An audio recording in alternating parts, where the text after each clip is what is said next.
All right, back to the U.S. now, and chances of sweeping immigration reform in this country may have been dashed last week. That after the Senate rejected a White House-backed proposal and a bipartisan compromise. So the question out there, will there ever be a deal on young undocumented immigrants, of course known as the Dreamers? Joining us now via Skype from San Antonio is Bloomberg View columnist Jonathan Bernstein. So John, I'll just put that out there. Is there going to ever be some kind of deal for the Dreamers, you think? Well, it's hard to tell. The big question now is whether Republicans feel comfortable actually, going through a round of deportations that may look really ugly, for a lot of swing voters who don't want to see that.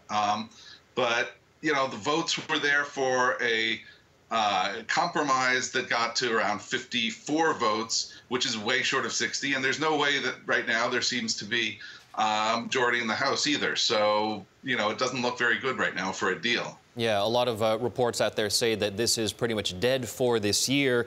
John, March 5th is the date that Donald Trump has put out there late last year in terms of the expiration of DACA. I'm looking at the calendar, exactly 15 days from now.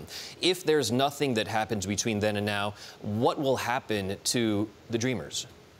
Well, the question is going to be on the enforcement side, right? Yeah. So just because they're no longer protected, which is already beginning to be the case, doesn't necessarily mean that there's going to be mass deportations. What will at the least be happening is they're going to live in fear because they could be deported at any point, because the people who signed up for DACA have given their information to the government, which now has the information and could go after them. So people are going to live in fear. Whether that means that Republicans that the Trump administration will look to crack down or just, leave things sort of status quo, except with a lot more fear out of these people and their relatives and their families and their friends, we don't know yet. Yeah, living in fear isn't a phrase that people want to be hearing right now. People are also talking about the possible extension of this deadline of March 5th. What are you hearing out there? What's the possibility? And maybe the political pros and cons of this? Well, it really is up to right now whether the Republican Party and whether the president in particular wants to act or not. The president could act the same way that he acted in the first place, in the same way that Barack Obama acted in setting up the program. He's perfectly able to do so. Now, there's also court cases going on, and that's also going to be an issue going forward as to what the courts decide. Well, let's talk a little about the budget. Oh, sorry, Jonathan, do continue. No, go ahead. Go ahead.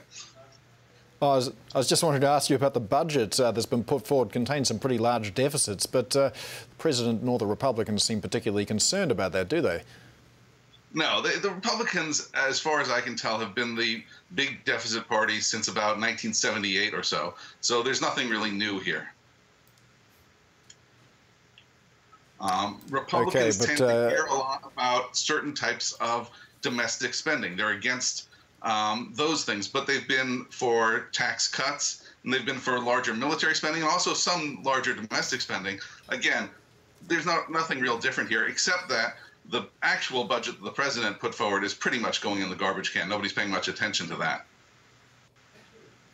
that. So what's the budget going to look like, do you think? Well, the president's calling for, or the president's budget, which I'm not sure how much he had to do with, it comes out of the Office of Management and Budget, calls for huge slashing cuts in many domestic programs. They're the same cuts that were in the president's budget last year that Congress ignored. It seems that Republicans on the Hill either don't like or don't have the political interest in really, cutting severely the domestic programs that the president is supporting.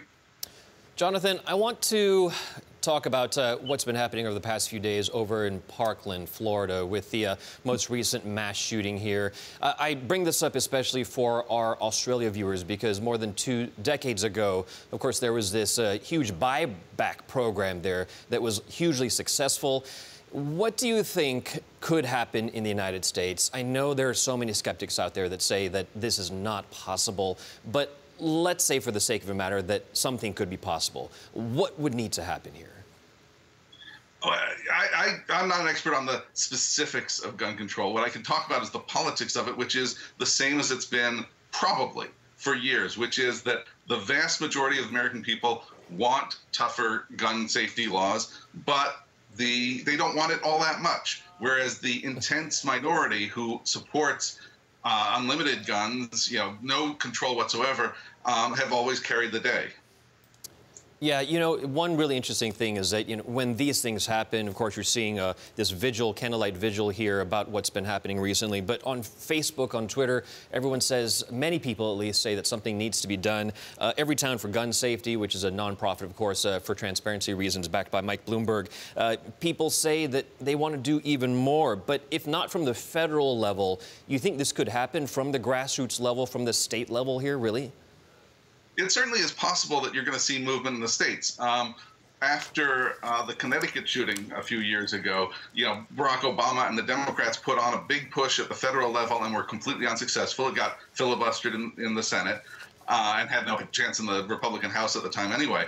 But Connecticut and New York both passed some laws, and it's possible that we'll see that this time around. Republicans have more state governments than Democrats do right now, but it wouldn't be surprising if that becomes a major issue in the fall campaigns. If, again, that, you can't tell in politics. It's been the case that most gun control proponents have been relatively indifferent. They have not made that their #1 issue.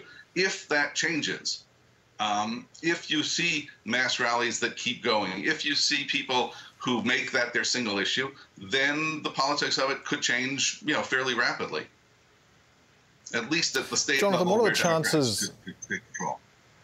What are the chances, do you think, we might see another major change around Donald Trump's top table? And I'm thinking here particularly of John Kelly, the chief of staff. We barely knew him. I can't get inside Donald Trump's head and what he's going to do. It seemed this week that Kelly was on his last legs. That was what the rumors were saying. And, here we are on Sunday and he's still there. Is he going to stay there? There's just no way of knowing. He has not been particularly effective. He's done one thing very well, which is he sort of professionalized the White House to at least more so than it was over the first 6 months. He's also done an okay job of getting rid of some of the clown show of the personnel who really just were not White House professionals that you would expect. What he hasn't done is much else beyond that.